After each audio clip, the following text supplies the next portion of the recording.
This is Autoline Daily reporting on the global automotive industry. For the third time in the last 12 months, Daimler is cutting its profit forecast. The automaker also said it's setting aside hundreds of millions of euros to pay for diesel emission violations, but it did not provide a specific amount.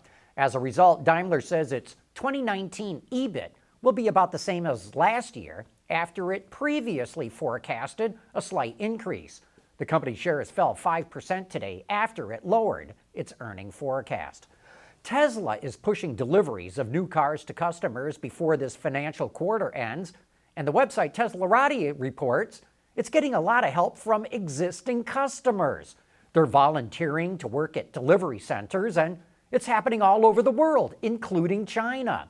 We think that in the history of the automotive industry, it is unprecedented to see customers volunteer to help a car company. And Tesla does need the help. Sales dropped dramatically in the first quarter, and Elon Musk promised analysts they'd be back on track by the end of this quarter. Some EV advocates say that more people would be buying electric cars if they could get their hands on them, but they're simply not available. Well, that got us to look at inventory levels, and the numbers show there should be no problem getting an electric car. At the end of May, the Fiat 500e had 51 days worth of inventory, and the BMW i3 had 54 days. That's a little below the 60 days of inventory that's considered normal for this time of year. But the Jaguar I-Pace had 79 days, the Nissan Leaf had 89 days, and the Chevrolet Bolt had 110 days. That means there are plenty of electric cars available for anyone who wants to buy one.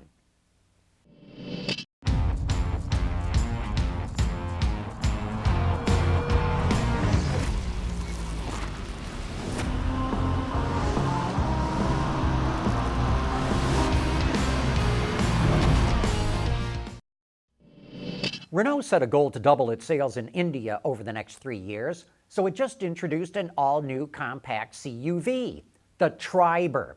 It's a B-segment crossover that's designed and produced for the Indian market. It's powered by a 1-liter, 3-cylinder gasoline engine that makes about 70 horsepower and nearly 68 pound-feet of torque. All that's fed through either a 5-speed manual or an automatic transmission.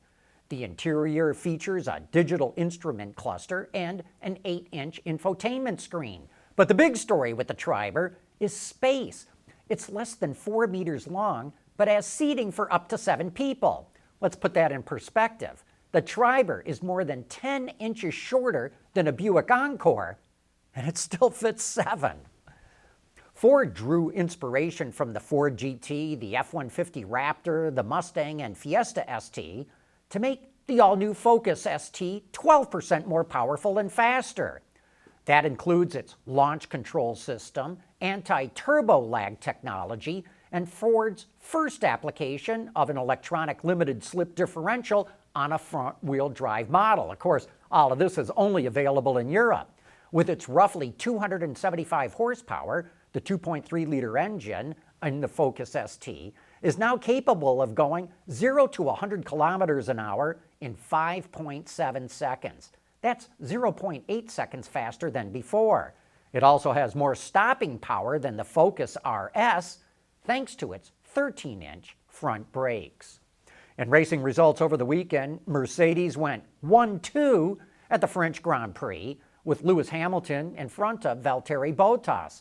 Mercedes has won every single Formula One race this year, and at this point in the season, Lewis Hamilton looks like he's cruising to another championship. In IndyCar, Alexander Rossi took over the lead at the first corner and then ran away and hid from the rest of the field in his Andretti Honda. In NASCAR, Martin Truex powered his Toyota Camry to victory on the road course at Sonoma, and in NHRA, Steve Torrence took the top fuel win at the Summit Motorsports Park in Ohio with a speed of 323.27 miles an hour. Autoline Daily is brought to you by Bridgestone Tires, your journey, our passion, and by DuPont, transforming industries and improving lives through material science. The giant German supplier Bosch created what it called an integrated power brake. It not only enables greater fuel economy and can be used in automated driving, it can automatically stop you faster in an emergency situation. The system combines the traditional brake booster and electronic stability control into one component, and they made it all electric. Bosch did this because EVs and hybrids will not always have vacuum available. When the driver pushes on the brake pedal, a sensor senses how far your foot has gone and then uses that to build pressure at the brakes with an electric motor. It allows greater fuel economy by enabling regenerative braking, which allows electric motors to recharge batteries while the vehicle is slowing down. And it's safer because the electric motor can build pressure much faster than the ESP unit. You know, we really like getting pictures of barn finds and weird cars from you, our viewers. And Dan McCammon sent us these pics of a car that he ran across while bicycling on a back road in Prescott, Arizona.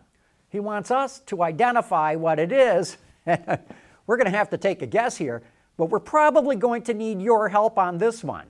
We think it's probably a 1940 Buick sedan, but we're counting on you experts out there to help us set the record straight. Anyway, that wraps up today's show. Thanks for watching, and we'll see you back here again tomorrow.